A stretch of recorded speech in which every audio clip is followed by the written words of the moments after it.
J'ai d'excellentes impressions parce que la dernière fois est la première. Why did President Tshisekedi snub Ruto's meeting? Ladies and gentlemen, welcome to Lifelens TV.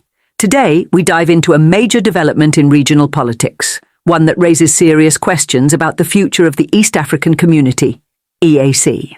J'ai d'excellentes impressions parce que la dernière fois est la première. Congolese President Felix Tshisekedi has snubbed a high-profile meeting convened by Kenya's President William Ruto.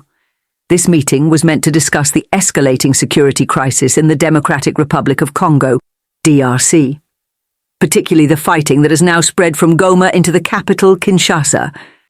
Your Excellencies, thank you very much for responding to my invitation. Now, this wasn't just any meeting. It was an extraordinary summit of EAC heads of state, called by President Ruto in his capacity as the current chair of the regional bloc. And yet Tshisekedi was a no-show.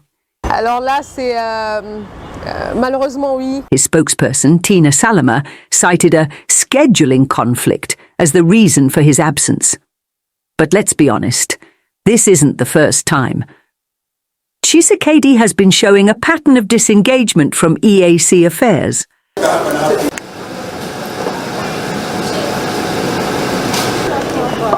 Late last year, he skipped a similar heads of state summit in Arusha.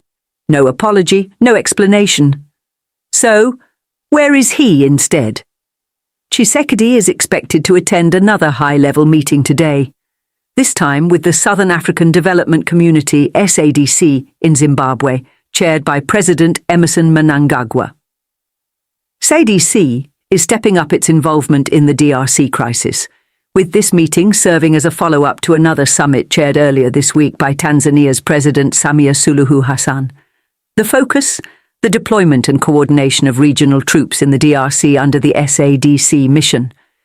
This move by Tshisekedi has left many wondering. Is he slowly pulling away from the EAC? Could this be a signal that DRC is shifting its regional alliances toward SADC instead? And that brings us to the bigger picture. What does this mean for regional stability, diplomacy, and Ruto's leadership in the EAC? Is DRC an unwilling partner in the EAC? Now, let's take a step back and ask the big question. Was the Democratic Republic of Congo ever fully committed to the East African Community in the first place?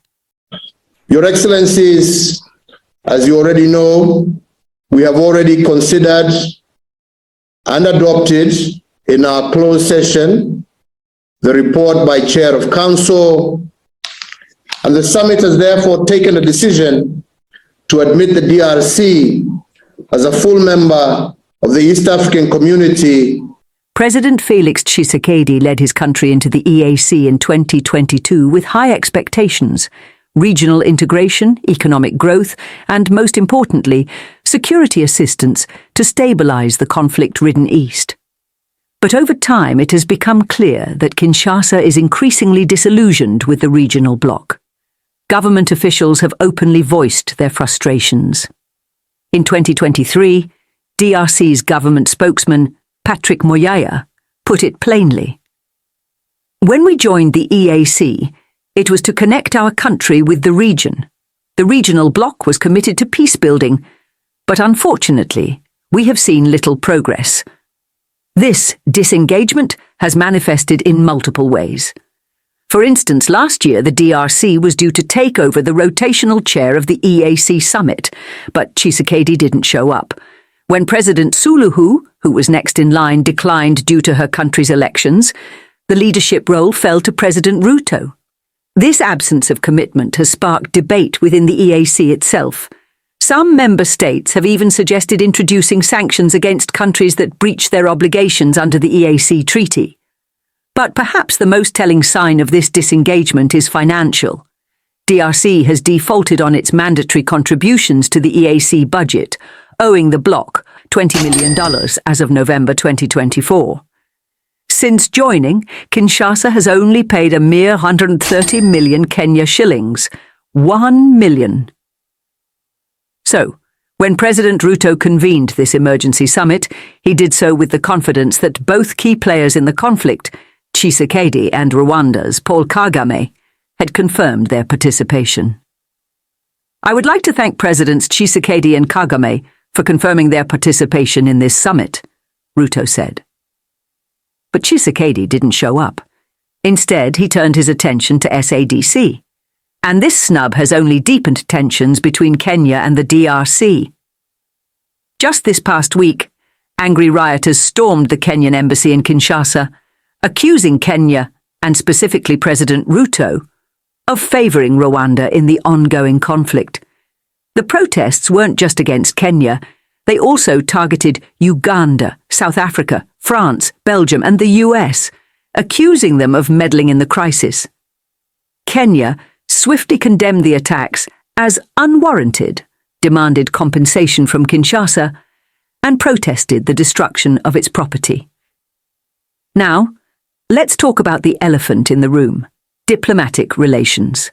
Nairobi does not have a fully recognized ambassador in Kinshasa.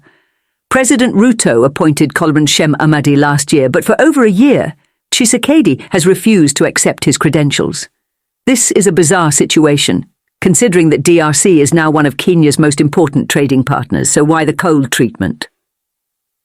It might have something to do with Ruto's own history with the Congolese. Na tuko na soko kuanzia hapa DRC, hao watu wako na 90 million people, hawana ng'ombe moja. Hii DRC watu ya kuimba hii watu ya sio kwanda bongoma nani hawa wa kuimba na wanafunga suruali wanafungia hapa.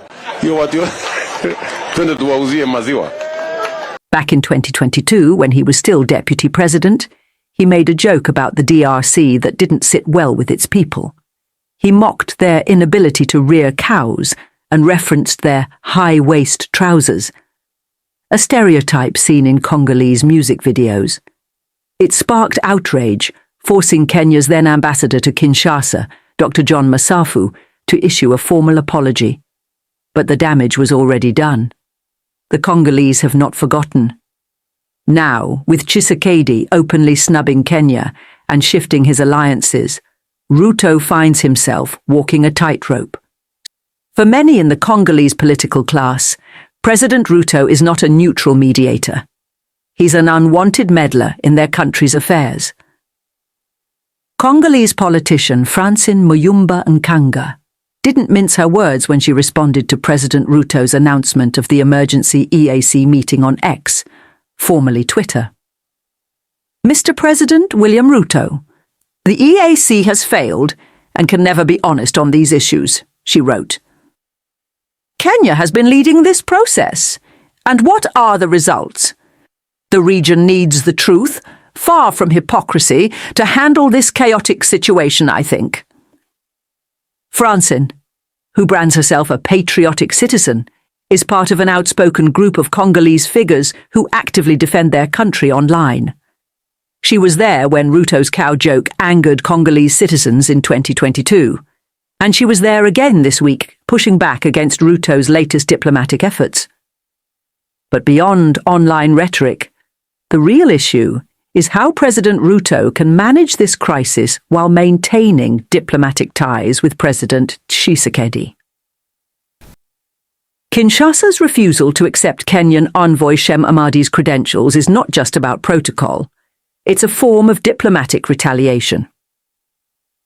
At the heart of the issue is Kinshasa's long-standing demand that Kenya deport political leaders affiliated with the M23 rebel movement and the Congo River Alliance, AFC.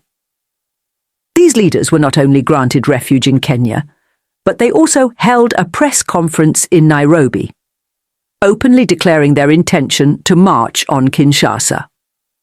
Nairobi refused to hand them over, with President Ruto citing freedom of speech as a fundamental principle. However, Kinshasa saw this as Kenya shielding its enemies. Since then, some of these AFC leaders have been sentenced to death in absentia by Congolese courts, further escalating tensions. As EAC chair, Ruto is expected to be a peacemaker, putting aside personal tensions for the greater good of the region.